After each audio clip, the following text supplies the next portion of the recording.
Cuando hablamos de la selección del tiempo de carga de implantes, podemos encontrar tres en la literatura, en la cual la carga inmediata se implementa durante la primera semana tras la colocación de los implantes. La carga temprana es a partir de la primera semana hasta los 2 meses y la carga convencional es a partir de los 2 meses. ¿Qué es lo que nosotros buscamos? Tratar de evitar la fase edéntula que el paciente presenta utilizando una carga inmediata. Independientemente de esto, es importante conocer que existen los protocolos para diferentes tiempos en los cuales nosotros podemos hacer una carga convencional, una carga temprana o una carga inmediata.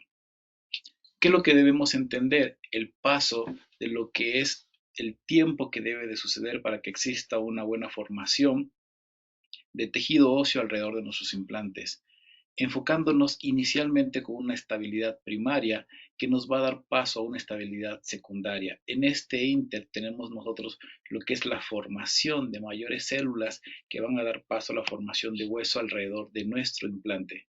La fijación primaria. ¿Qué es la fijación primaria? Básicamente la fijación primaria es el primer paso que nosotros buscamos al momento de colocar un implante. Es lo que nosotros podemos entender como la cantidad o sobre todo qué tan cerca existe las paredes del implante con las paredes óseas alrededor de nuestro implante. ¿Qué es lo que va a suceder o qué es lo que va a pasar cuando nosotros no tenemos una estabilidad primaria? Pues lógicamente vamos a encontrar demasiado espacio alrededor de nuestro implante en cuestión de trabeculado o separación de las paredes óseas alrededor de nuestra pared del implante. Esta estabilidad primaria es importante saber en cuánto está para que podamos nosotros entender si podemos hacer una carga inmediata, una carga temprana o tenemos que darle el tiempo necesario para hacer una carga convencional. Es un hecho que esta carga primaria va a ir disminuyendo para dar paso a una estabilidad, perdón, esta estabilidad primaria va a dar paso a una estabilidad secundaria, en la cual va a depender muchas veces de lo que es la calidad de hueso. La calidad de hueso es muy importante entenderla, ya que nosotros debemos saber que cada diferente calidad de hueso, cada tipo de hueso puede ofrecernos o puede darnos esa estabilidad primaria que necesitamos para hacer una carga inmediata. Cuando nosotros hablamos de una calidad de hueso que tiene mayor trabeculado, es un hecho que nos tenemos que tener cuidado al momento de hacer nuestro fresado. Pero cuando hablamos de un hueso sólido, un hueso que tiene demasiada cortical donde podemos anclar, ¿no? Sabemos que podemos encontrar esa estabilidad primaria para lograr hacer nuestra carga inmediata, pero no antes de pensar que existe una fase secundaria en la cual va a ir disminuyendo esa estabilidad primaria, y es ahí donde nosotros tenemos que tener cuidado al hacer el retiro de nuestra prótesis o valorar la estabilidad de nuestra prótesis. ¿Qué es lo que nosotros buscamos? Una fijación del implante para que nosotros podamos hacer una provisionalización o simplemente esperarnos a los tiempos para poder hacer nuestra segunda fase. Cuando nosotros estamos trabajando sobre calidades o densidades óseas, siempre es importante tener en cuenta este principio: qué es la estabilidad primaria y cómo logro yo obtener esa estabilidad primaria. Dependiendo la calidad de hueso, muchas veces es lo que vamos a encontrar o vamos a presentar la calidad o esa densidad que nos va a favorecer a que tengamos nosotros esa estabilidad primaria. Pero cuando nosotros trabajamos sobre diferentes zonas, también tenemos que entender que existen diferentes calidades de hueso. Por lo tanto, para mejorar estos principios o para reducir muchas veces los tiempos de desintegración, se han venido dando diferentes mejorías alrededor de la superficie de nuestros implantes, no solamente en cuestión de diseño, en cuestión de rosca, sino también en cuestión de la superficie que puede estar tratada un implante para lograr los beneficios que éste nos pudiera ofrecer al momento de hacer nuestra rehabilitación o al momento de entender los tiempos que deben de pasar para poder hacer nuestra rehabilitación. Cuando nosotros hacemos una carga convencional es porque nosotros entendemos que existió una baja estabilidad primaria, es porque nosotros sabemos que necesitamos darle ese periodo de tiempo por algún tipo de situación como una regeneración, como una elevación o simplemente o razones en las que el paciente presenta alguna parafunción que pudiera generarnos posiblemente los micromovimientos que pudieran darnos una fibrointegración sobre nuestro implante, por lo cual nosotros no podríamos implementar una carga inmediata. Cuando hacemos una carga convencional, entendemos que basado también en la superficie que nuestro implante presenta, tenemos que darle el tiempo necesario, que este va de 2 a 3 meses hasta 4 o 5 meses para que nosotros logremos una buena formación de hueso alrededor de todos los implantes colocados. ¿Qué aplicaría si nosotros hacemos una carga progresiva, una carga inmediata? Principios como la ley de Wolff, en la cual nosotros podemos estimular a la formación de tejido alrededor de nuestros implantes, basado en un principio de fuerza céntrica sobre nuestra rehabilitación o sobre nuestro provisional. ¿Qué buscamos con una carga progresiva? Buscar una mejor maduración de nuestro implante, favoreciendo a una mejor osteointegración alrededor de este. ¿Cómo funciona o cuál es la ventaja de una carga progresiva? Bueno, es estimular, es favorecer a la maduración de este hueso, favoreciendo y mejorando muchas veces los tiempos con los cuales podemos nosotros rehabilitar. ¿Qué es lo que se busca cuando nosotros hacemos una carga progresiva o cuando nosotros también hacemos una provisionalización o una carga inmediata? Lo que buscamos es tener fuerzas céntricas, generar una fuerza en la cual nosotros permitamos esa estimulación o esa maduración de nuestro hueso. ¿Y qué es lo que vamos a evitar? Movimientos de lateralidad que pudieran generarnos muchas veces ese micromovimiento que al final generaría una falta de desintegración alrededor de nuestros implantes. Entonces, es muy importante entender que cuando hacemos una rehabilitación, tenemos que evitar que nuestro implante, o más bien nuestra rehabilitación sobre el implante, presente esas cargas o esos movimientos laterales o fuerzas o movimientos excéntricos que pudieran generar que nuestra rehabilitación sufra un daño al momento de recibir esas cargas, que pudieran ser cargas de cizalla, cargas o fuentes de corte que pudieran generarnos los micromovimientos. Cuando nosotros tratamos de implementar una carga progresiva, siempre es importante estar pensando también en la biomecánica, favoreciendo al incremento de un número mayor de implantes, favoreciendo a la ferulización de los implantes, a la distribución de toda esa fuerza, de toda esa tensión que pudiera generar que pudiéramos tener el fracaso de la integración alrededor de nuestro implante. ¿Qué buscamos? Bueno, entender que las fuerzas oclusales, los problemas parafuncionales, pudieran generar un problema grave al momento que nosotros estamos haciendo nuestra carga inmediata o al momento de estar haciendo nuestras cargas progresivas. ¿Qué buscamos? ¿Qué tenemos que entender para valorar y para mejorar todo esta función que pudiera entender como una carga inmediata? Bueno, saber sobre dónde estamos trabajando, distribuir bien y sobre todo entender el número de implantes que requiero colocar para obtener el beneficio de la distribución de esa tensión o de esa fuerza que existe al momento de ocluir. Entonces, cuando nosotros estamos hablando de biomecánica, también tenemos que entender que la densidad ósea habla y es un papel muy importante de valorar al momento de trabajar sobre este. ¿Por qué? Porque dependiendo la calidad de hueso, es también el tipo de técnica de preparación o de fresado que debo de realizar para nuestro lecho quirúrgico, el cual va a ser el que va a retener a nuestro implante, es donde nosotros vamos a alojar el implante y es el que nos va a dar el beneficio de saber cuántas paredes o qué tanto contacto existe alrededor de nuestro implante, que básicamente eso es la estabilidad primaria. ¿Qué tanto contacto va a haber entre las paredes y el cuerpo del implante? Por lo tanto, dependiendo de las clasificaciones, tenemos que tener una idea de en qué zonas podemos encontrar diferentes calidades de hueso. Un hueso tipo 1 podemos encontrarlo en la zona interforaminal o en la zona anteroinferior de nuestra mandíbula. Un hueso tipo 2 podemos encontrarlo en la zona posterior de los molares de la mandíbula. Un hueso tipo 3 a la altura de la premaxila, en la zona anterosuperior, y un hueso tipo 4 en la zona posterosuperior. Entonces, ¿qué es importante saber?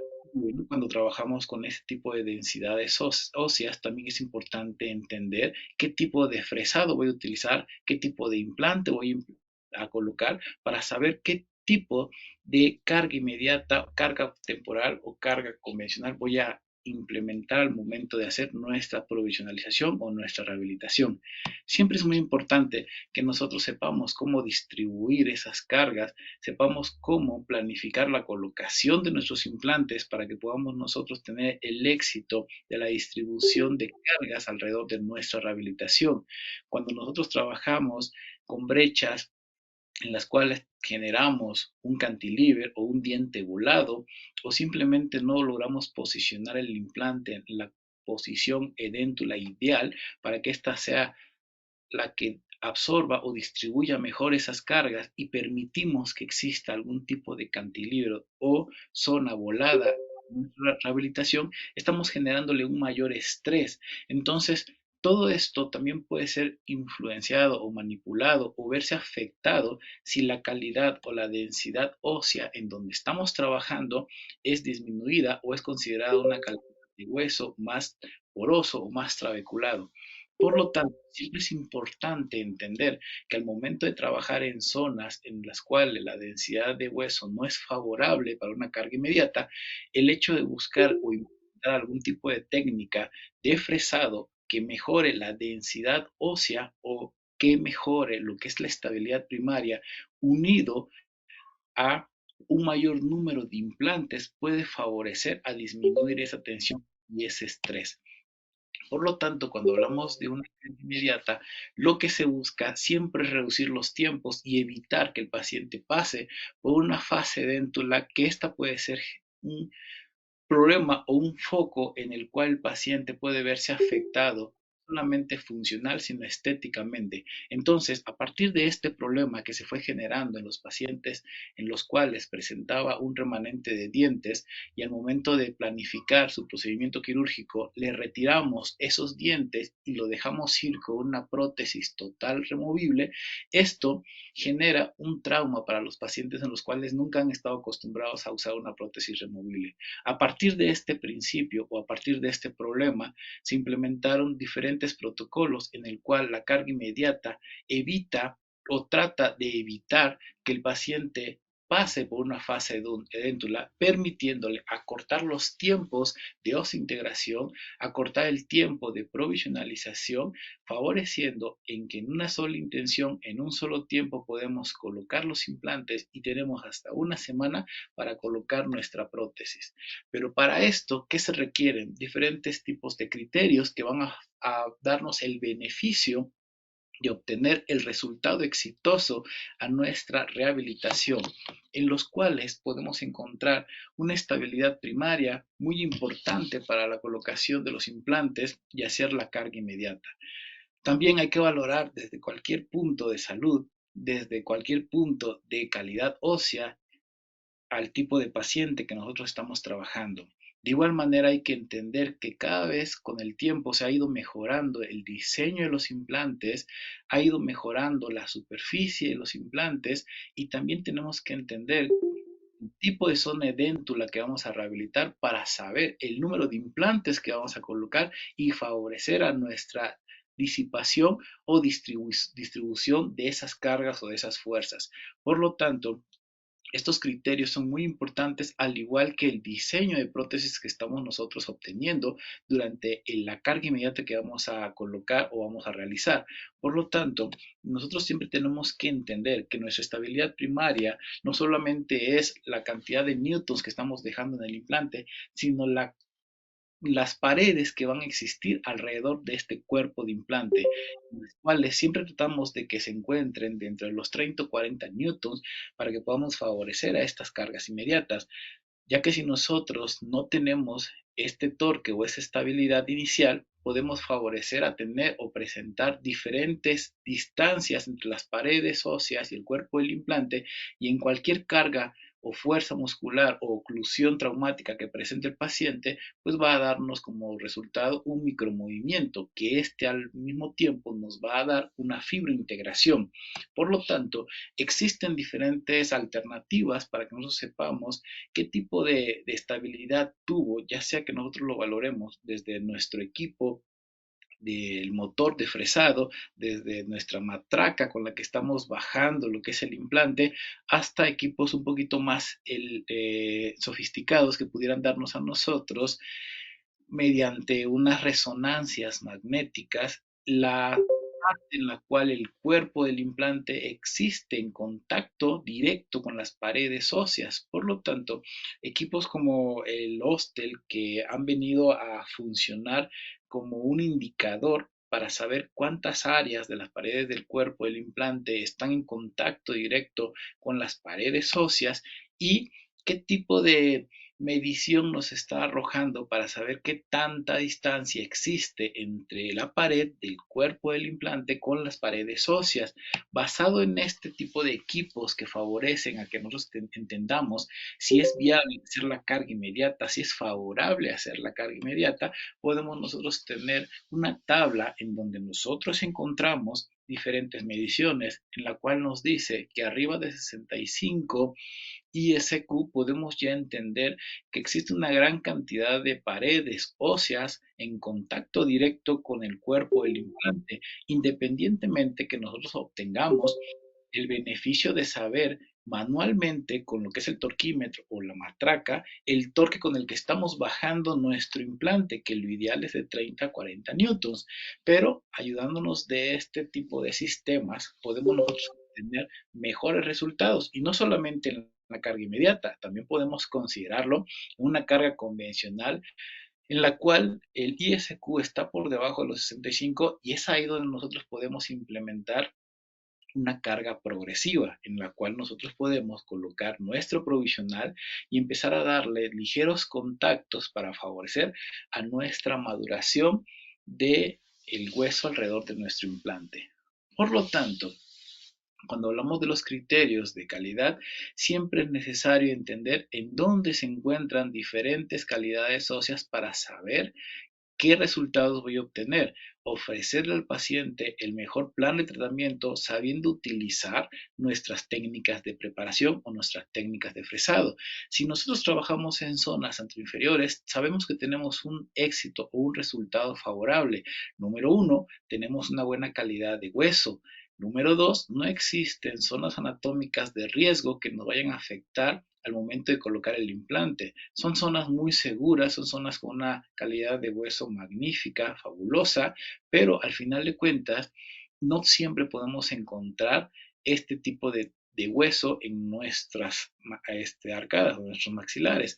Por lo tanto, siempre es importante entender los beneficios y los resultados, pero en zonas posteriores de los maxilares no quiere decir que sea un hueso de mala calidad, no, simplemente es entender qué hueso es donde estamos trabajando, es entender y saber cómo podemos nosotros trabajar sobre ese tipo de hueso y implementar los protocolos necesarios para obtener también el beneficio de un hueso que se encuentra con mucha porosidad y al mismo tiempo con mucha vascularidad, que eso es algo que nos puede beneficiar también y por lo tanto obtener buenos resultados en el momento que nosotros hacemos una carga inmediata. Por lo tanto, una vez que entendemos los diferentes tipos de hueso que tenemos o que podemos encontrar, las zonas donde pueden estar, las zonas donde podemos trabajar y sobre todo el plan de tratamiento que podemos implementar para lograr los resultados de diferentes tipos de cargas, pues podemos nosotros trabajar ya un buen plan de tratamiento que favorezca, de ser posible, a una carga inmediata, que es básicamente lo que nosotros queremos en nuestro protocolo al momento de colocar los implantes.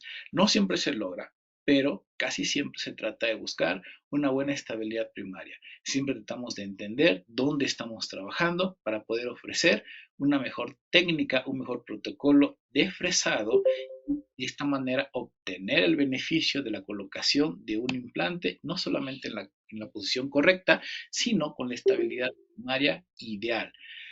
Si nosotros hablamos también de estabilidad primaria, tenemos que entender las técnicas que pudiéramos encontrar para mejorar u ofrecer estos procedimientos, estos protocolos y de esta manera poder tener mejores resultados en nuestra carga inmediata. Dentro de las técnicas quirúrgicas podemos encontrar una infrapreparación, podemos encontrar una colocación del implante a nivel subcrestal y podemos hacer un anclaje bicortical. Estos pueden favorecer a que nosotros tengamos no solamente la estabilidad primaria, sino que también tengamos una buena densidad ósea alrededor de nuestros implantes, obteniendo resultados de todos los beneficios de los sistemas de fresado y de las técnicas que existen. Dentro de la técnica de infrapreparación tenemos dos tipos, una en la cual podemos quedarnos una fresa que anteceda a la colocación del implante, pero no a la longitud, que quiere decir que puedo meter mi fresa que anteceda al implante, por ejemplo, un implante de 10 milímetros de longitud, pero la fresa que antecede a la colocación del implante la meto a 8 o a 6 milímetros, tratando de dejar una estabilidad primaria apical que favorezca a la compactación o a la compresión de ese huesito donde trabajamos un hueso tipo 3 o tipo 4, que es un hueso más esponjoso. Pero también tiene mucho que ver y es importante que se comente que este tipo de técnicas tiene que ser realizado con implantes que tengan un cuerpo cónico. No estamos hablando con implantes que tengan una conexión o una plataforma cónica. Estamos hablando del cuerpo del implante en el cual nosotros sabemos que la plataforma va a tener el diámetro con el que estamos trabajando, pero el ápice va a tener un diámetro más reducido. Cuando hablamos de ese tipo de técnicas de infrapreparación, nos habla que nos debemos de quedar antes del diámetro correcto de nuestro implante. Es importante entender que en la actualidad muchos sistemas, muchas casas comerciales ya manejan dentro de su secuencia o dentro de su protocolo de fresado este sistema de infrapreparación, que quiere decir que si su implante, por ejemplo, maneja un diámetro de 4, la fresa que antecede a la colocación de este implante de 4 puede ser un diámetro de 3,5, puede ser un diámetro de 3,8, pero nunca va a ser un diámetro de 4 porque el implante no es cilíndrico, sino que el implante es cónico. Entonces, favoreciendo a entender ese tipo de sistema, podemos nosotros quedarnos en la última fresa que antecede, pero con menor longitud, para que nosotros logremos obtener una estabilidad primaria a nivel apical, con esa compresión ósea que nosotros pudiéramos ofrecer al momento de colocar nuestro implante. Otro tipo de protocolo pudiera ser al momento de yo colocar mi implante, me quedo una fresa antes de la que antecede a la colocación del implante, que quiere decir que si yo trabajo sobre un hueso demasiado esponjoso, un hueso tipo 4, y yo sé que el fresado pudiera generarme que mi implante no tenga esa estabilidad primaria y entendiendo que mi implante tiene un cuerpo cónico, me da la posibilidad de decidir si yo puedo quedarme una fresa antes de la que anteceda la colocación del implante y obtener el beneficio no solamente de estabilidad primaria a nivel apical, sino obtener la compactación de toda la longitud del implante. ¿Por qué? Porque la fresa la estaría insertando a la misma longitud del implante, pero no al mismo diámetro de la fresa que antecede, mejorando el sistema porque mi implante presenta un ápice cónico con un mayor diámetro, perdón, con un menor diámetro a lo que es la plataforma. Entonces, el implante entraría como si fuera una pija sobre la madera, entraría compactando las paredes óseas, favoreciendo y mejorando la densidad alrededor de nuestro implante, porque es como si estuviéramos nosotros apretando una esponja. Al apretar una esponja, sabemos que esa se puede compactar y puede quedar sólida. Entonces, cuando trabajamos en una densidad de hueso tipo 4, como es la zona posterior de los maxilares, podemos nosotros mejorar esa técnica de preparación para obtener resultados de carga inmediata, no solamente en cuestión de lecho quirúrgico, sino también entendiendo que al mejorar el número de implantes puedo ferulizar y mejorar esa carga inmediata porque estoy obteniendo el beneficio y el resultado de la compactación ósea más el beneficio de la distribución de estrés o de cargas ferulizándome a otros implantes. Por lo tanto, cuando hablamos de arcos completos o arcos edéntulos completos que vamos a rehabilitar o vamos a cargar, este tipo de protocolos es muy importante siempre entenderlos, que puedo yo trabajar en las zonas en las que el huesito tiene un trabeculado, una zona demasiado esponjosa, pero con un gran beneficio que es la vascularización, obteniendo grandes resultados y ofreciéndole al paciente el resultado de una provisionalización o de una carga. Cuando hablamos de unas técnicas subcrestales, normalmente tratamos de favorecer también a los sistemas en los cuales tenemos una conexión cónica, donde nosotros buscamos introducir un poco más el implante por debajo de la cresta, obteniendo el resultado de la estabilidad a nivel apical, favoreciéndolo en técnicas en las cuales nosotros hacemos la extracción y al mismo tiempo la colocación inmediata del implante para obtener una carga inmediata. De esta manera podemos nosotros planificar la extracción, la colocación y la provisionalización, valorando siempre la calidad de hueso y entendiendo siempre el tipo de técnica de fresado que puedo yo ofrecerle a mi paciente o al caso para obtener mejores resultados. Cuando hablamos de un anclaje bicortical, tratamos de anclarnos bicorticalmente en dos corticales que pudieran ofrecerme estabilidad a nivel de la plataforma y estabilidad a nivel apical. Normalmente logramos el beneficio a la altura de las zonas posterosuperiores o en las zonas anterosuperiores. De esta manera podemos buscar las corticales y anclarnos en ambas corticales ofreciendo esa estabilidad primaria de una tabla o de una lámina que es demasiado densa que puede favorecernos a estabilizar nuestro implante. De igual manera podemos hacer uso de diferentes alternativas de fresas que generan el beneficio de mejorar la densidad ósea de nuestro lecho quirúrgico.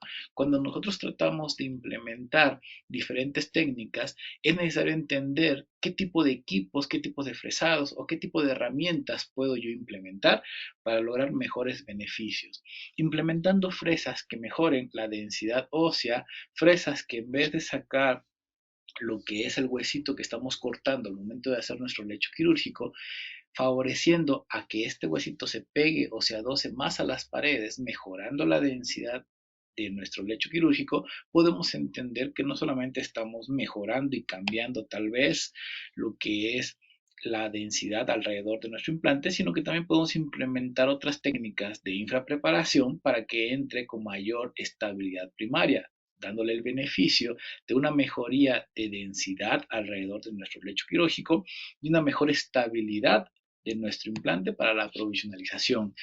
Con estas técnicas o con estos equipos o con estas fresas podemos implementar diferentes protocolos para que podamos favorecer no solamente a la mejoría de la densidad, sino también a las elevaciones transcrestales de los senos para poder colocar implantes con una mayor longitud. Entonces, existen alternativas donde nosotros podemos también expandir o crear la expansión de la cresta para que podamos favorecer la colocación de los implantes y de igual manera colocar un tornillo de cicatrización que ahorre también tiempos o que faciliten o que favorezcan evitar una cirugía de descubrimiento.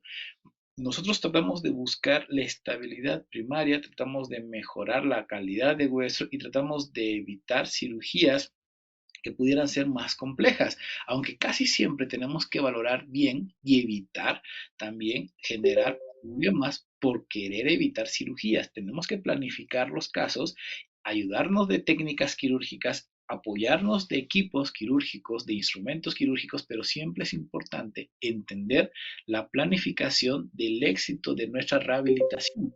Si yo requiero tener un mayor volumen de hueso, es necesario hacer expansiones, hacer regeneraciones, pero nunca es ideal pensar en que con estas técnicas me ahorro pasos. No, con estas técnicas puedo yo favorecerme a mejorar los procedimientos quirúrgicos, pero nunca evitarnos hacer protocolos quirúrgicos que favorezcan a tener mejores volúmenes óseos.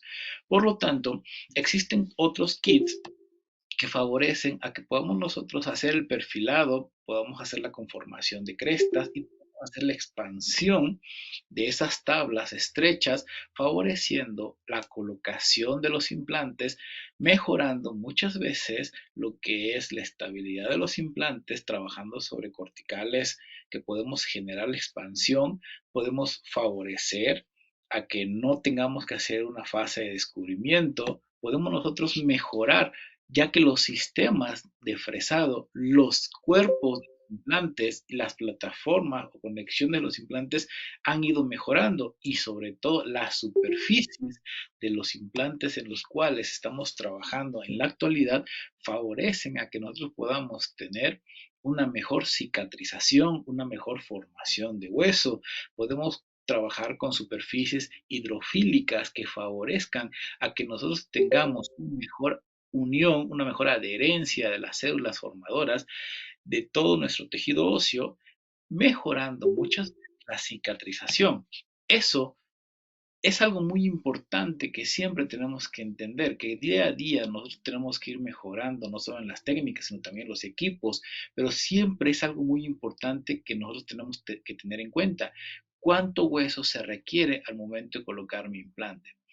Como ejemplo, podemos suponer que estas son medidas estándares en donde podemos nosotros trabajar diferentes zonas edéntulas, pero lo que no podemos nosotros evitar es el saber la distancia que debemos de respetar entre un diente y un implante, la distancia que debe de existir entre un implante y otro implante y la cantidad de hueso que debemos de tener en las zonas vestibulares y linguales o vestibulares y palatinas que puedan proteger lo que es el cuerpo del implante, evitando exposiciones de roscas. Siempre que nosotros trabajemos zonas sedéntulas, es importante planificarlo desde el punto de vista protésico. Posterior a este, es importante entender cuánto hueso es el que tengo para que yo pueda trabajar en esa zona edéntula. También es importante saber qué tipo de, qué tipo de procedimientos quirúrgicos o qué tipo de cirugías tengo que realizar previo a la colocación de mi implante. Todo esto parte de una planificación.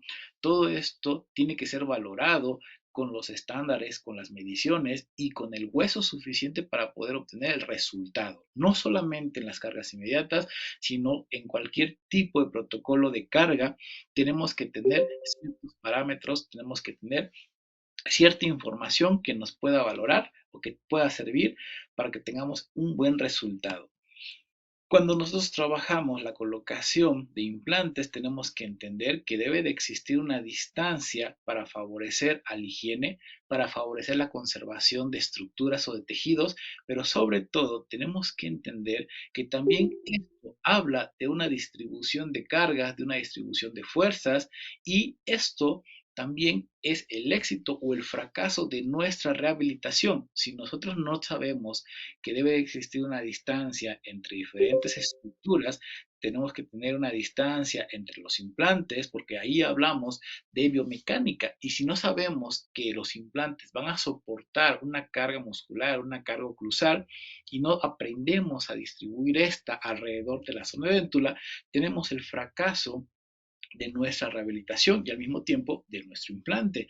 Y como siempre se ha dicho, no es el fracaso de la rehabilitación, es la pérdida del hueso que vamos a tener alrededor de nuestro implante o en la zona a rehabilitar. Es lo que nos preocupa. Siempre es necesario saber que deben de existir diferentes zonas en las cuales debemos de proteger, debemos de tener y sobre todo debemos de mejorar el resultado de nuestras estructuras tanto blandas como duras. Entonces, cuando nosotros hablamos de las distancias que deben de existir mínimas, pues nosotros tenemos las opciones de favorecer o de mejorarlas con diferentes técnicas. Si tenemos nosotros zonas en las que quedan unas distancias de 0,5, pues podemos mejorarlas implementando engrosamientos o colocación de, o expansiones o colocación de ciertos socios o de bloques que puedan mejorar esa calidad de hueso. Lo ideal casi siempre es trabajar con las distancias mínimas para que podamos nosotros colocar el implante y podamos colocarle una base o una estructura de material o de biomateriales que puedan mejorar esas tablas. Pero cuando nosotros no encontramos lo mínimo indispensable para la colocación de los implantes, tenemos que hacer cirugías previas para regenerar la zona atrofiada. De igual manera, no se vale decir, tengo esta cantidad de hueso y puedo meter un implante de un menor diámetro, porque ahí estaríamos cometiendo un error de biomecánica. Sabemos que también depende mucho de la zona dentular rehabilitar. En otras palabras, del diente que vamos a reponer, tenemos que también reponerlo basado en qué tipo de plataforma va a soportar la carga oclusal que va a recibir ese molar. Tenemos que entender el entorno que existe alrededor de esa zona edéntula. Tenemos que valorar la plataforma del implante que va a soportar toda esta carga. No solamente se valora la carga céntrica, la carga oclusal, la carga muscular. Tenemos que valorar desde un punto de vista la brecha mesiodistal que tenemos para rehabilitar, el espacio interoclusal, el alto de la corona, la calidad de hueso que tenemos. Todo eso es importante que se entienda cuando nosotros hacemos la colocación de los implantes. Por eso siempre se platica y se dice que se debe de planificar basado en la rehabilitación que voy a realizar. ¿Qué tipo de prótesis voy a hacer? ¿Algo fijo? ¿Algo removible? ¿Sobre qué va a antagonizar? ¿Sobre algo fijo, algo removible, algo sobre implantes? Todo esto tiene que ser valorado desde un punto de vista integral. No podemos solamente pensar, tengo hueso para colocar un implante de un menor diámetro, pero la rehabilitación es de un molar. Entonces yo sé que tengo mucho en mi contra que puede generar sobrecargas, puede generar un daño a lo que es la cresta ósea y al mismo tiempo permitir que existan exposiciones de las roscas alrededor del implante, bueno, o de las roscas del implante, o muchas veces la fractura de lo que es la plataforma del implante. Por lo tanto, siempre deben de existir diferentes técnicas quirúrgicas para ganar o mejorar el volumen óseo, donde nosotros podemos hacer las mejorías con diferentes técnicas quirúrgicas, accesorios que puedan mejorar en una sola intención nuestra formación de hueso alrededor de nuestro implante, pero siempre es importante entender que en la zona a rehabilitar tiene que ser valorado en una manera integral. Tampoco se vale decir, coloco un implante para sustituir dos dientes y lo coloco en el centro porque también estaríamos afectando la parte estética, estaríamos afectando la parte de la biomecánica. También es importante entender que las partes estéticas o las zonas anteroinferiores tienen que ser valoradas también por cuestiones de espacio. Si nosotros no entendemos que en zonas pequeñas, en zonas grandes, tiene que ser valorado desde el punto de vista protésico y no lo entendemos, entonces tenemos un problema. Tenemos que entender que tenemos que valorar la calidad de hueso, la cantidad de hueso y la zona a rehabilitar para que podamos saber si tiene el espacio suficiente para el número de implantes que requiero para la plataforma o el diámetro de la plataforma necesito para lograr obtener el resultado protésico en cuestión de función y en cuestión de estética. Por lo tanto, en esta tabla es un parámetro o una idea que podemos tener en qué zonas podemos colocar diferentes diámetros de implante para obtener el beneficio de los perfiles de emergencia, para obtener el beneficio del soporte de las cargas oclusales, pero como repito, son referencias porque estas pueden cambiar dependiendo la distancia que existe en las zonas edéntulas. Si nosotros tenemos una zona posterior, podemos entender que voy a colocar un implante de diámetro de 5, pero si es una zona en la cual ya hubo un movimiento dental y el espacio se redujo, pues también tiene que ser valorado, porque al final no voy a meter un implante con un diámetro de 5 cuando el espacio no es para un diámetro de 5, porque estaríamos invadiendo las distancias que son unas orientaciones o unas guías que básicamente entendemos entre diente e implante es 1.5 y entre implante e implante son 3.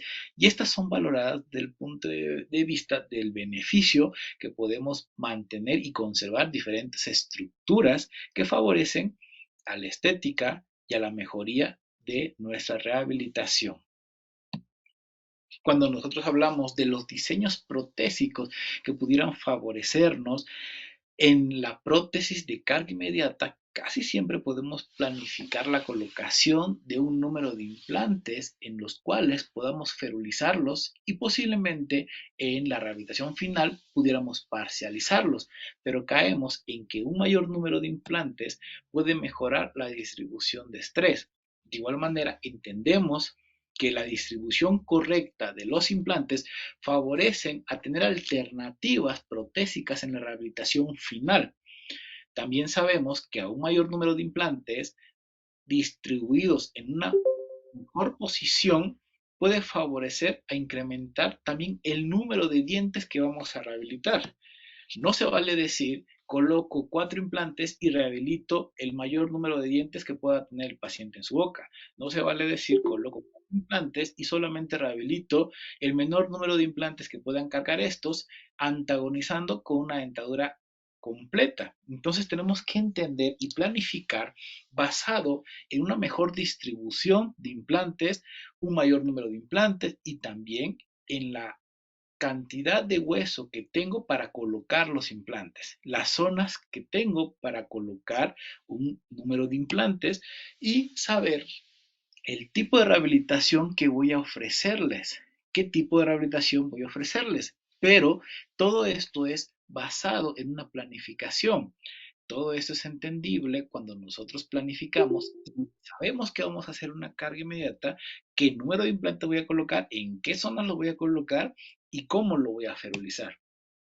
Existen diferentes alternativas, diferentes posiciones, diferentes colocaciones y un mayor número de implantes o un menor número de implantes basado en nuestra rehabilitación. Cuando nosotros hablamos del número y la distribución, entendemos que cuando nosotros implementamos un número mayor de implantes, podemos mejorar lo que es la distribución de esas fuerzas. Podemos mejorar, ¿sí?, lo que es la carga de esta prótesis y podemos disminuir todas las cargas o todas las fuerzas que puedan afectarnos la osseointegración. Por lo tanto, existen los protocolos en donde pueden trabajar de 6 a 8 implantes, de 8 a 2 implantes o técnicas en las cuales colocan 4 implantes, pero siempre es planificando y pensando contra qué va a antagonizar, qué tipo de carga va a recibir y cómo vamos a distribuir el número de dientes en los implantes. Cuando nosotros trabajamos en biomecánica, lo que queremos es mejorar, disipar, distribuir lo que son esas cargas oclusales que podemos encontrarnos. Si nosotros generamos puentes volados, cantilever, sabemos que el estrés siempre lo va a tener el implante que esté más cercano al brazo o al brazo de palanca o a la fuerza de palanca que pudiera estar generándome este diente volado o este cantilever. Cuando nosotros trabajamos con el póntico intermedio a 2 implantes disminuimos mucho lo que es esa carga. Estamos hablando que si un diente volado nos genera el incremento del estrés a un 200%, poniendo el póntico en la zona intermedia, este disminuye hasta un 100%. Cuando nosotros hacemos la distribución de un mayor número de implantes en esa zona, podemos mejorar lo que es el estrés y la carga.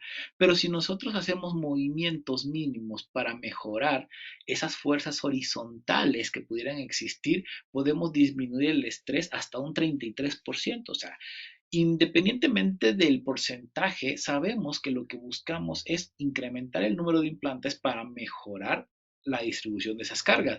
Pero no solamente incrementamos el número, sino también mejoramos la posición. o la distribución de estos implantes, que es básicamente el ejemplo que se quiere dar.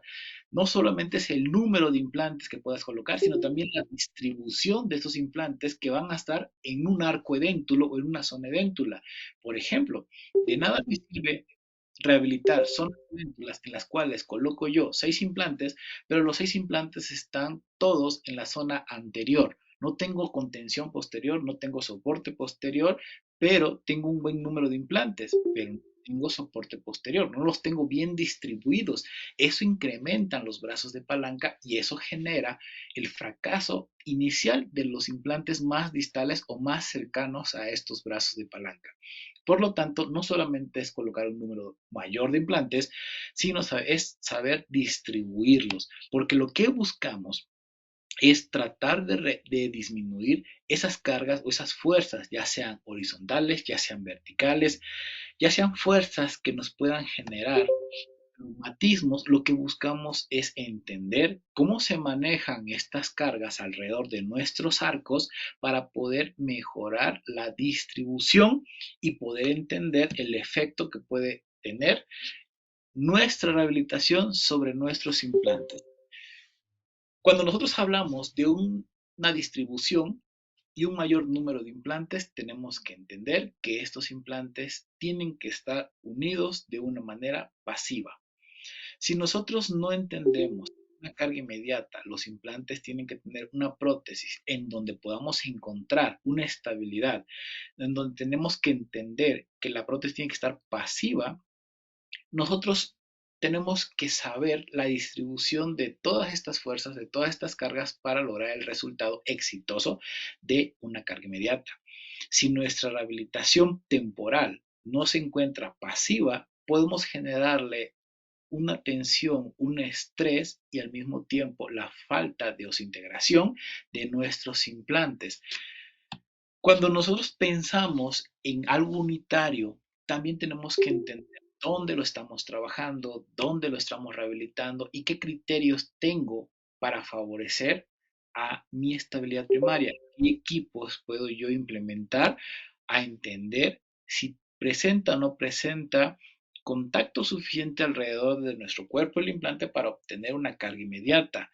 Distribuirlos alrededor de esa zona edéntula, saber cuántos dientes son los que vamos a cargar o rehabilitar y el número de implantes que deben de soportar estas cargas. Entonces son varios puntos que debemos de entender: la zona donde vamos a trabajar, la calidad de hueso que donde vamos a trabajar, el número de implantes que requiero colocar para la rehabilitación que voy a colocar, y todo esto tiene que ser valorado también desde los riesgos que puede presentar el hecho de hacer una carga inmediata cuando el paciente presenta diferentes situaciones.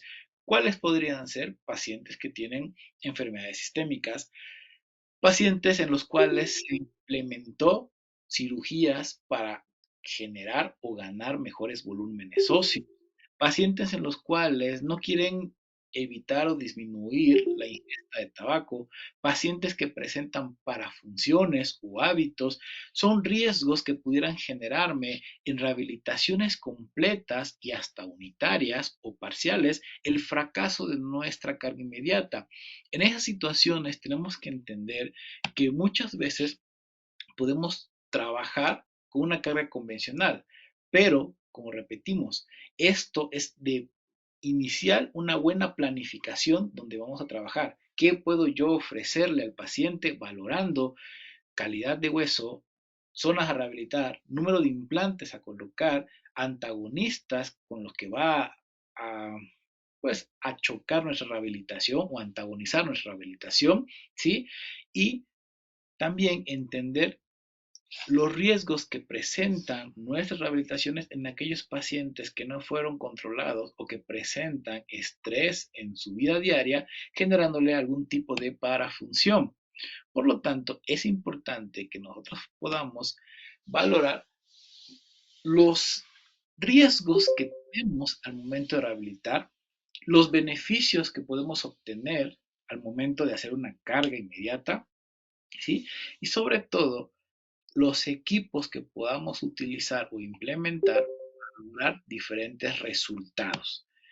Cuando nosotros hablamos de obtener resultados en donde yo puedo planificar y garantizar diferentes planes de tratamientos, podemos encontrar la cirugía guiada, donde es algo que se planifica virtualmente.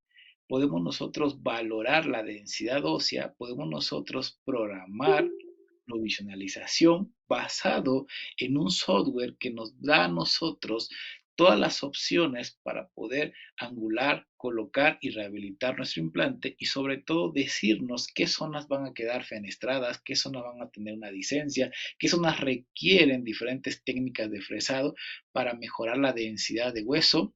Y eso ha ido mejorando día a día y ha hecho la cirugía más predecible, ha favorecido a que nosotros tengamos una mejor planificación, pero no podemos dejar a un lado lo que es la cirugía analógica, en la cual podemos nosotros también planificarlo desde diferentes panoramas, de diferentes puntos de vista y entender alternativas quirúrgicas que tenemos para mejorar. Y de igual manera, existen alternativas en las cuales se unifican, pueden trabajar 50-50, 50 lo digital y 50 lo analógico. Pero con el beneficio de la mejoría de la cirugía guiada, muchas veces podemos trabajar cirugía sin levantamiento de colgajo, muchas veces podemos ofrecer alternativas de provisionalizaciones desde la planificación en un software hasta la realización en boca de nuestros pacientes.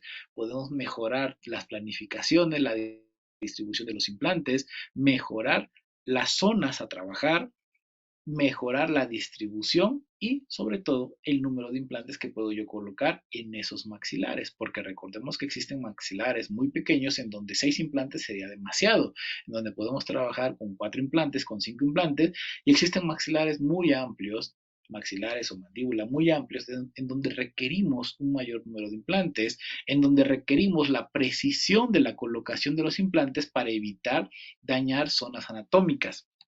Entonces, con el tiempo se ha ido mejorando lo que es la planificación y la colocación de los implantes y al mismo tiempo la rehabilitación, favoreciendo a los tiempos, favoreciendo a los procedimientos de cicatrización, mejorando los beneficios de la implantología en la actualidad.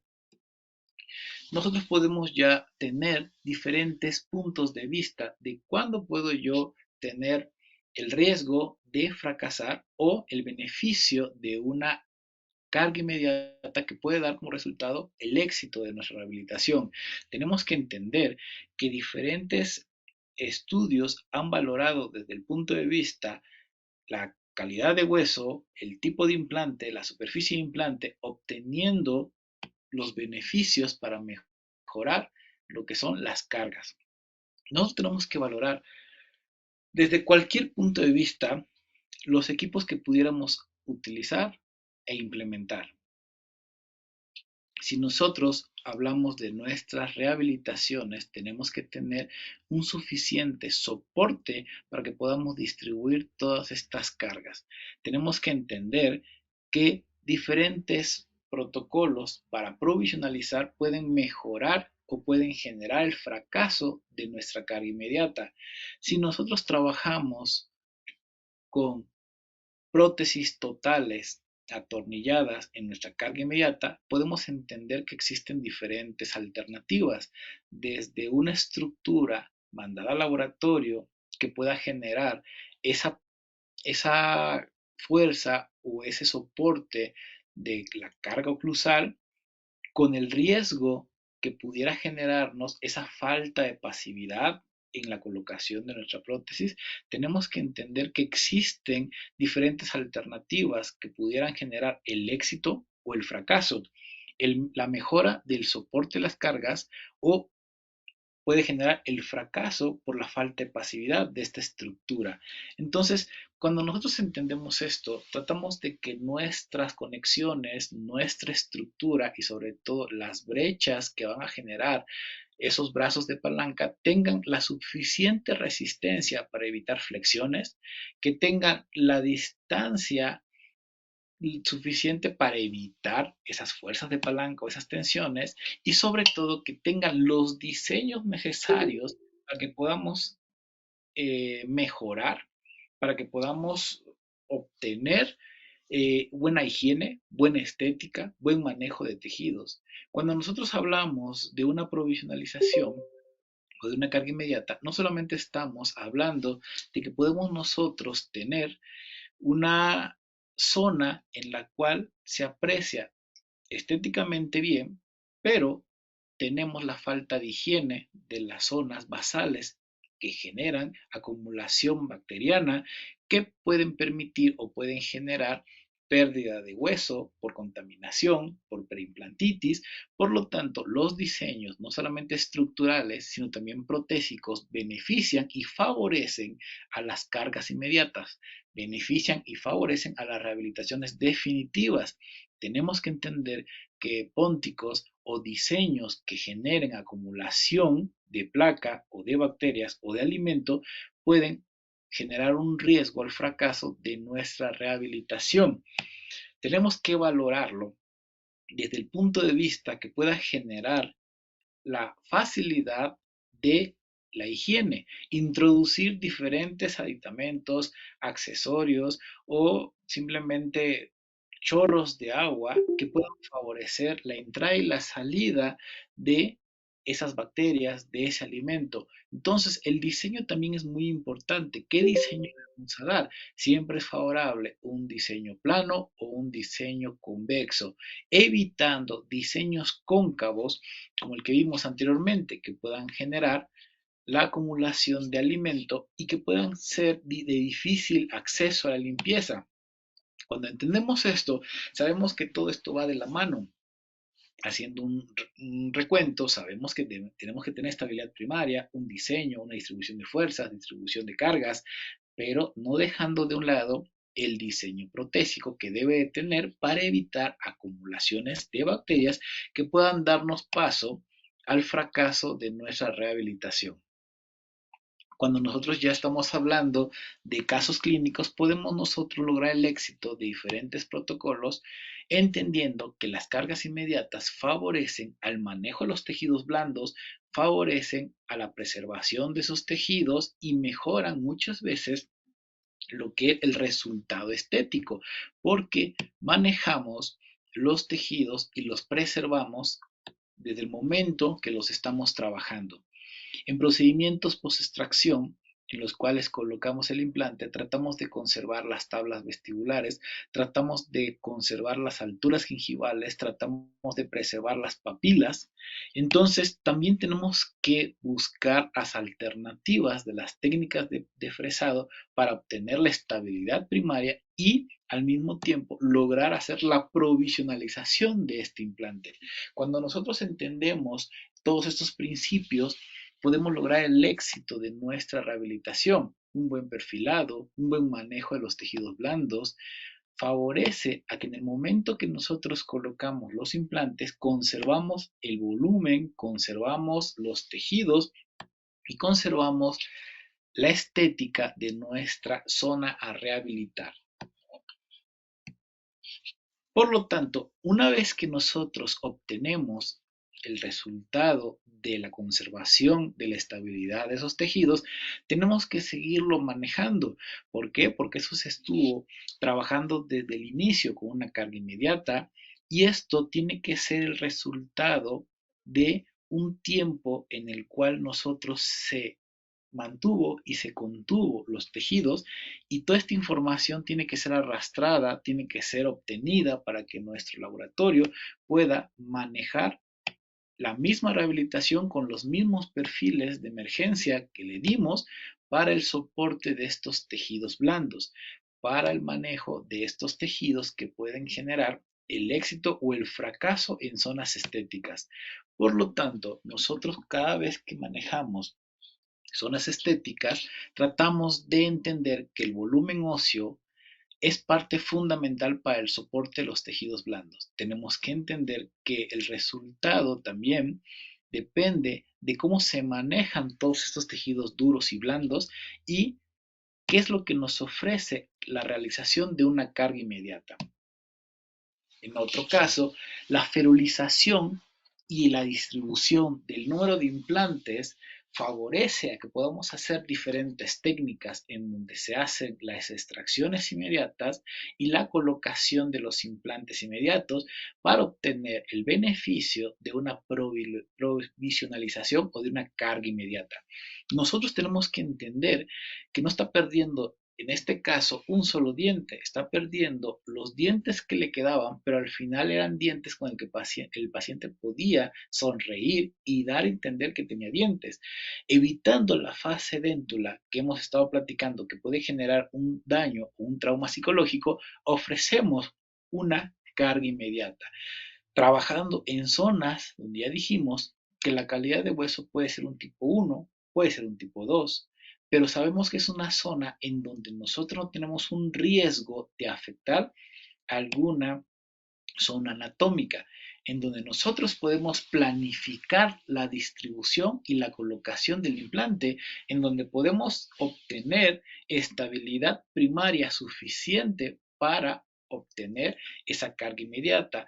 Podemos nosotros implementar diferentes técnicas desde una cirugía guiada, convencional, hecha desde un duplicado de la dentadura o de la prótesis que se manejó como una prótesis inmediata, o hasta puede hacerse una cirugía guiada hecha por CAD-CAM, toda computadora. En este caso fue una cirugía con un duplicado de dentadura en donde nosotros podemos hacer la planificación del número de implantes, la distribución del número de implantes y sobre todo hacer el arrastre de la posición de estos implantes para obtener nosotros el beneficio de una carga inmediata hecha en el momento en el que se está trabajando. Esta provisionalización puede ser, puede ser de beneficio, ya que nosotros podemos obtener esa estabilidad y esa pasividad. Podemos nosotros tener una prótesis que va a tener esa pasividad porque es atrapada directamente en boca del paciente y al mismo tiempo puede ser perfilada y manipular los tejidos porque son procedimientos que se están realizando en el momento en el que se está operando. Existen diferentes técnicas, pero en este caso son técnicas que están enfocadas a obtener el beneficio de que en el primer día en el que el paciente perdió sus dientes se puede estar yendo con sus provisionales. El tiempo es muy importante para obtener resultados alrededor de nuestros tejidos. En este caso, también es importante que nosotros hagamos una carga inmediata atrapando los pilares en el mismo acto quirúrgico porque logramos esa pasividad de nuestra rehabilitación. Si nosotros ya obtenemos el atrapado de esta prótesis, lo único que buscamos es ahora eliminar aquellas zonas que pudieran generarme la acumulación de placa dentobacteriana de alimento, aquellas zonas en las cuales pueden generarme un brazo de palanca, esos flancos que pueden generar no solamente la acumulación de alimentos, sino también un brazo de palanca que pueda darme paso a una sobrecarga en los implantes más distales. Entonces, una vez que ya entendemos que todo eso se tiene que eliminar y sabemos que debe de existir un diseño, ya sea plano o ya sea convexo en nuestra prótesis, para que empiece a manejar, a manipular los tejidos, empiece a tener la forma necesaria para que el paciente tenga una buena zona de acceso a la higiene, porque no solamente estamos viendo desde el punto de vista funcional, sino también desde el punto de vista de higiene. Entonces, una vez que ya se eliminaron esos flancos, una vez que ya se pulió toda esta prótesis para dejarla con las zonas más libres de áreas que presenten rugosidades o zonas ásperas que permitan la acumulación de bacterias, después de un buen pulido podemos generar la colocación de esta prótesis, que recordando como fue una prótesis que se generó el atrapado en el mismo acto quirúrgico que se colocaron los implantes, podemos obtener fácilmente el ajuste pasivo o el asentamiento pasivo de esta estructura, favoreciendo a la distribución de estrés, distribución de cargas alrededor de este arco. Por lo tanto, cuando nosotros tratamos de planificar las cirugías en arcos edéntulas, tenemos diferentes alternativas. Lo que buscamos es lograr el éxito. El éxito es que nosotros tengamos el menor tiempo, el mejor resultado, la mejor colocación y la mejor distribución. Ya sea que hagamos un colgajo, ya sea que hagamos la colocación de implantes sin levantar colgajo, pero lo que buscamos es la distribución de cargas, la mejoría del diseño, acceso a la higiene y que nosotros podamos entender y disfrutar del soporte de nuestra rehabilitación alrededor de todos nuestros implantes. De esta manera podemos nosotros saber que el éxito de nuestra cirugía depende muchas veces de la biomecánica que pudieran estar implementada en nuestra distribución de fuerzas, en la distribución de cargas. Muchas gracias. Si tienen alguna pregunta, con todo gusto.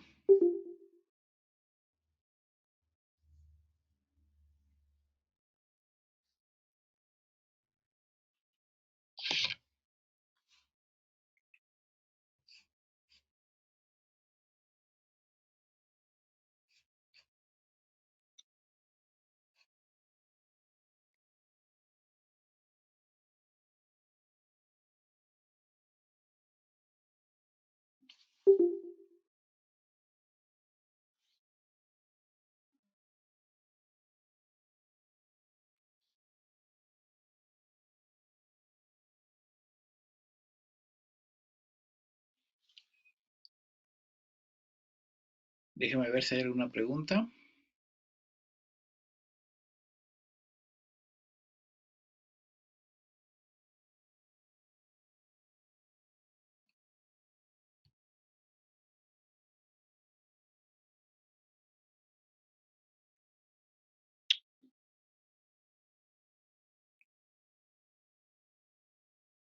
Porque tenemos una pregunta donde dice a qué se refiere la pasividad de los implantes. Cuando hablamos de pasividad de los implantes, entendemos como el asentamiento de la estructura que va a estar sobre las mismas plataformas de los implantes. Cuando hablamos de un mayor número de implantes, tenemos un riesgo al momento de hacer la rehabilitación, porque a mayor número de implantes desfavorece a la pasividad de los mismos implantes o desfavorece a la pasividad de la estructura o de la rehabilitación. Si nosotros trabajamos con un menor número de implantes, pues muchas veces es más fácil obtener la pasividad. Por ejemplo, trabajamos con All on 4, son 4 implantes, en los cuales el riesgo ahí sería la angulación que pudiéramos nosotros obtener, los aditamentos angulados que pudiéramos colocarle los implantes. Cuando hablamos de implantes convencionales rectos, 4 rectos bien paralelizados, sabemos que la pasividad va a ser fácil obtener. Pero cuando hablamos de un mayor número de implantes, 6 implantes, 8 implantes o 2 implantes, nosotros sabemos que el asentamiento de la prótesis tiene que estar sobre la plataforma del implante, tiene que estar la conexión protésica bien asentada sobre el hexágono de la plataforma del implante. Por eso es ahí cuando sabemos que protésicamente existen aditamentos que son rotacionales, que quiere decir son aditamentos que no presentan un hexágono, ya que muchas veces el hexágono genera, impide el asentamiento pasivo. La pasividad es fácil de entender, es que el aditamento quede insertado dentro de la plataforma del implante sin tensión, que baje de una manera suave y puedas tú desatornillarlo de una manera suave. No tiene que existir esa fuerza de tensión al momento de bajarlo con el tornillo de fijación o al momento de asentar la prótesis sobre la plataforma de los implantes. Por lo tanto, cuando existe un mayor número de implantes, el riesgo es la pasividad. Entonces, las cargas inmediatas siempre es importante que nosotros tengamos la pasividad porque recordemos que los implantes no están todavía integrados. Solamente tienen esa estabilidad primaria, que sabemos que la estabilidad primaria es la estabilidad mecánica que le estamos dando a los implantes. Es qué tanto contacto existe del cuerpo del implante a las paredes del hueso. Por lo tanto, tenemos que entender que durante este periodo la pasividad es muy importante y posterior a este periodo de osintegración también es importante que se obtenga esa pasividad. ¿Por qué? Porque la tensión pudiera generar mayor estrés en diferentes zonas y al mismo tiempo la pérdida de hueso a nivel de la cresta.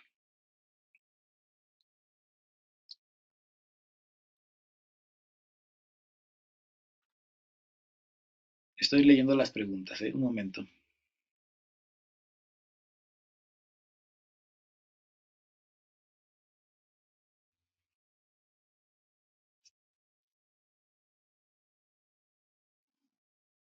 ¿Cuáles son las limitantes cuando el paciente presenta una enfermedad sistémica en las cargas inmediatas? La limitante las tendrías desde el punto de vista que el paciente no está controlado. Si no está controlado, siempre va a ser un riesgo trabajar quirúrgicamente con esos pacientes. Sobre todo que acuérdate que existe el riesgo de la contaminación bacteriana. Entonces estamos desfavorecidos desde todos los puntos cuando trabajamos con un paciente que tiene una enfermedad sistémica que no esté controlada. Si estuviera controlada y tenemos un buen protocolo, un buen número, buena distribución de fuerzas, de cargas y sobre todo un buen acceso a la higiene, podemos tener un resultado exitoso, recordando siempre que existan todos los principios para la carga inmediata: estabilidad primaria, distribución de fuerzas, distribución del número de implantes, una pasividad, una buena estructura. Favorecer a disminuir riesgos va a mejorar el resultado de su procedimiento o de su tratamiento.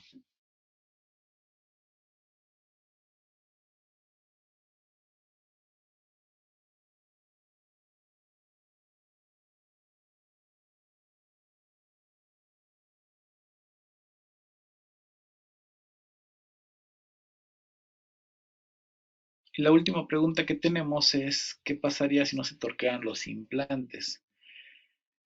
Cuando tú colocas un implante, siempre va a tener un torque, menor o mayor, pero siempre va a tener una fuerza con la que es introducido al lecho quirúrgico. Entonces, tal vez la pregunta es, ¿qué pasaría si no tenemos el torque suficiente para una estabilidad primaria? Si no se presenta el torque suficiente para una estabilidad primaria, que es la fuerza con la que estás metiendo el implante o el contacto que va a existir alrededor de las paredes del implante con las paredes del lecho quirúrgico, o sea, con las paredes del hueso, si no existe estabilidad primaria de 30-40, y es implante único, lógicamente el riesgo es que tengas micromovimientos. Por ejemplo, si tú colocas un taquete en la pared que quedó el orificio de la broca demasiado grande y el taquete lo introduces sin ese contacto friccional cuando colocas el taquete con un martillo, lógicamente el taquete va a quedar holgado o flojo alrededor del hueco que hizo la broca. Entonces, cuando tú quieras colocarle el tornillo o quieras colocar tu perchero o quieras colocar algo sobre este taquete dentro del tornillo que estás metiendo, se va a salir el taquete porque el orificio que generó la broca es demasiado amplio. Entonces, no es lo mismo, pero es algo similar que te pudiera dar a entender que si no existe un torque suficiente para soportar la carga de la masticación o para soportar la prótesis, pudiera generar ese movimiento que va a generar un desalojo de tu mismo implante. Genera el micromovimiento y al generar el micromovimiento generas una fibrointegración, no una oseointegración, sino la fibrointegración, que es al final un tejido que se va a formar entre las roscas del implante y las paredes del hueso.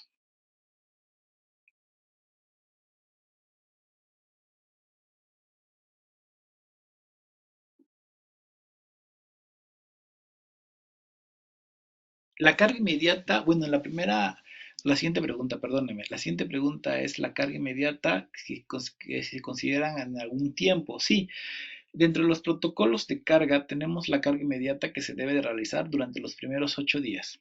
Tienes 8 días para poder colocar el implante, por ejemplo, lo coloco el lunes, tengo hasta el lunes de la siguiente semana para poner la prótesis. La carga temprana es de la primera semana hasta la segunda y la carga convencional ya es a partir de los 2 hasta los 4 meses o más, ¿no? Entonces, los tiempos para la carga inmediata son durante los primeros 8 días, que te dé el tiempo suficiente para hacer la colocación de tus implantes y en ese mismo acto quirúrgico poner la prótesis. Ya estás haciendo la carga. Si por algún motivo no pudiste hacer la carga en ese mismo acto quirúrgico, o sea, en ese mismo momento, tienes 8 días para pedir que el paciente se vaya o se retire a su casa mientras tú haces los ajustes necesarios y al día siguiente citarlo para colocar la prótesis. ¿Qué puede suceder que lo coloques al día siguiente o al segundo día? Bueno, va a existir una inflamación de los tejidos y a lo mejor se te dificulta un poquito hacer el perfilado de los tejidos. Pero no te preocupes, tienes 8 días. En esos 8 días puedes disminuir la inflamación y ya poder ahora sí colocar tu prótesis y mejorar lo que es los perfiles de emergencia o los perfiles de la zona basal para que tenga buen acceso a la higiene.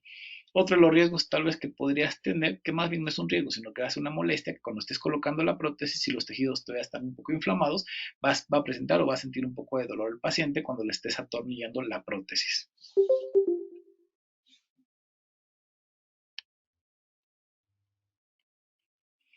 Para la otra pregunta, para los implantes de carga inmediata todos deben de tener 35 newtons. Mira, se dice que es de 30 a 40 newtons, de igual manera dependiendo del número de implantes. Cuando trabajas con un mayor número de implantes de 6, 7, 8, 12 implantes, podemos suponer que no todos los implantes pueden llegar a tener 35, 40, puedes manejar un número de 30 en un mayor número de implantes. Puede existir la posibilidad de que tengas tú, de entre los 6 implantes, tal vez 4 que tuvieron 40 newtons, 45 newtons, y tal vez uno que tuvo 25 newtons y otro que tuvo 30 newtons. Se considera que todavía puedes tú distribuir esa tensión, ese estrés, porque tuviste una buena estabilidad. Menor a 25 newtons sí se considera muy arriesgado si existe un mayor número de implantes con este torque.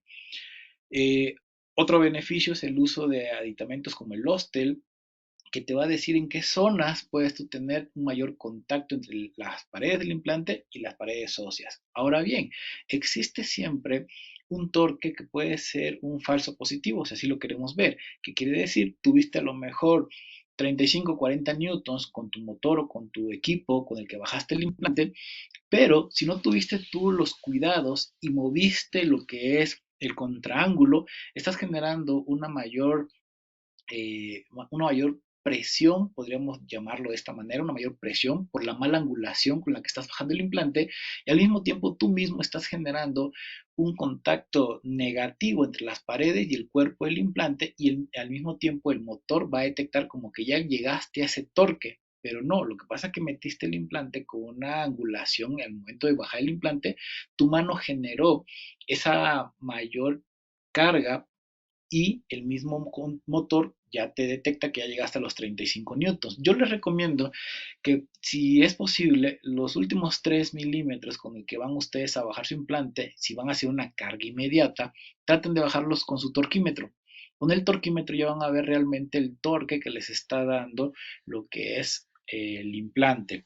El contacto, recuerden que la carga inmediata requiere una estabilidad primaria y la estabilidad primaria es básicamente el contacto que van a tener directo del cuerpo del implante con la pared.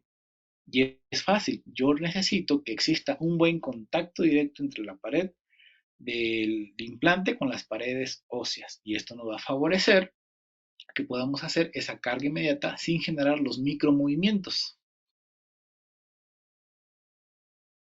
Sí, puedes hacer una carga inmediata de una sobredentadura, pero recordamos el principio de la calidad de hueso. Podemos hacer la carga inmediata solo en la mandíbula, en el maxilar inferior. Recordemos que tenemos una calidad de hueso tipo 1 en la zona interforaminal, en la zona anteroinferior. De hecho, existen protocolos en los que ustedes pueden colocar un implante con aditamento axial de bola o aditamento axial locator y al mismo tiempo poder hacer la carga inmediata de esa dentadura, porque su mismo nombre lo dice, es axialidad lo que tiene o es una fuerza axial lo que va a recibir ese aditamento.